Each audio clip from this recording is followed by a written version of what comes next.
Creations. The Last Gardener of a Dying Sun. The sun was old, and so was Walter.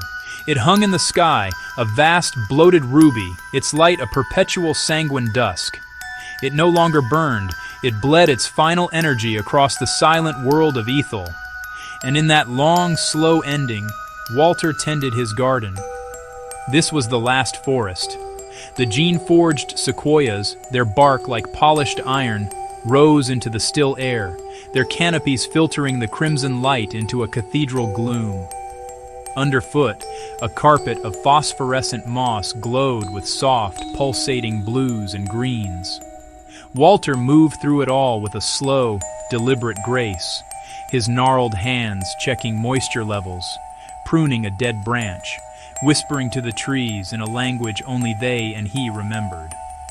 Humanity had left centuries ago, boarding great arcs for a young, blue-worlded star. They had called this place doomed, a closed chapter. Walter had written his own footnote. He stayed. The forest was his life's work, a final, living testament to a biosphere that had once teemed. He was not its jailer, but its companion in Terminus. His routine was his liturgy. Each morning he watched the red sun crest the jagged horizon. Each evening he listened to the trees' silent song. It was a beautiful, deliberate ending, a graceful exhalation after epochs of life. The crash was a blasphemy.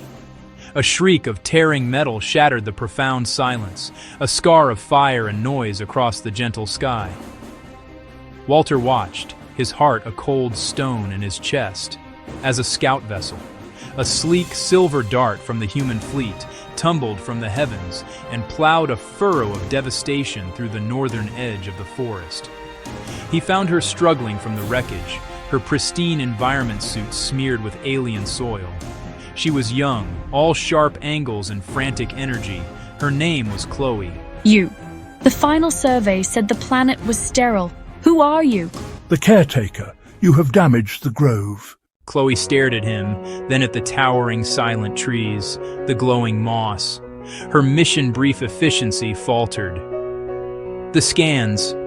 They showed no life signs, just residual heat and complex organics.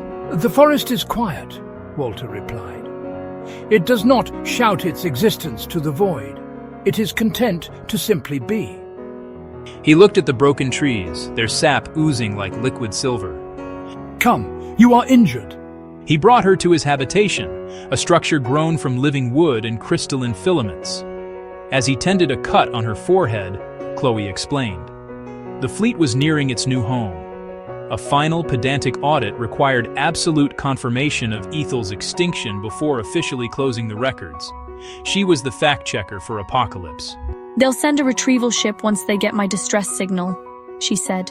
You can come back with me. You don't have to die here. Die? I am living, as are they. For days, Chloe tried to understand. She saw a dead sun and a world in its funeral shroud. Walter showed her the bioluminescent fungi that bloomed only in the red light, the fragile, glass-spun flowers that drank the specific radiation of a dying star. He showed her how the trees were not just dying, they were transforming, their cellular structure slowly crystallizing, preparing to leave behind not dust, but sculptures of incredible beauty. You see an ending. I see a completion. A life lived to its fullest measure, now concluding with intention and grace. Your people fled death.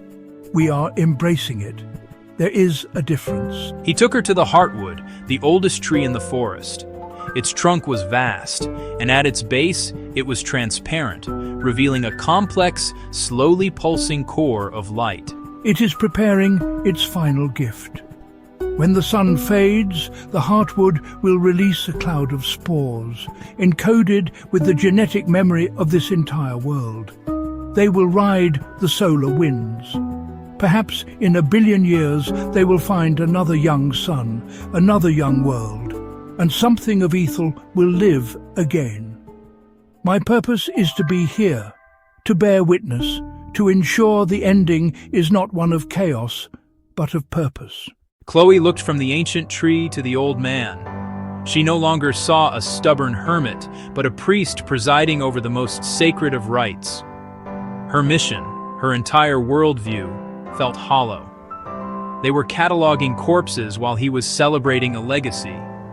The retrieval signal came. Her ship was in orbit. She stood with Walter at the edge of the landing zone the rescue shuttle would create. And come with me. You've shown me everything. They need to know this. You need to tell them. Walter looked at the forest, at the gentle glowing moss, at the steadfast trees. He looked at the young woman, a seed of his understanding now planted within her. He was the last gardener. His work was here. A story told is a kind of legacy too. Go. Tell them that Ethel did not die screaming. Tell them it sang a quiet, beautiful song until the very end. My place is in the choir. Chloe nodded, tears finally tracing clean paths through the dust on her cheeks. She boarded the shuttle. As it ascended, she watched the lone, stoic figure standing at the edge of the crimson-lit forest, growing smaller and smaller until he was just a part of the tapestry of that gentle, dying world. Below, Walter turned his back to the sky. He walked into the twilight of his trees, a satisfied smile on his lips.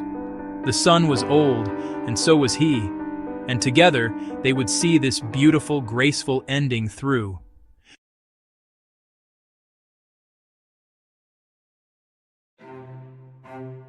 Story Creations.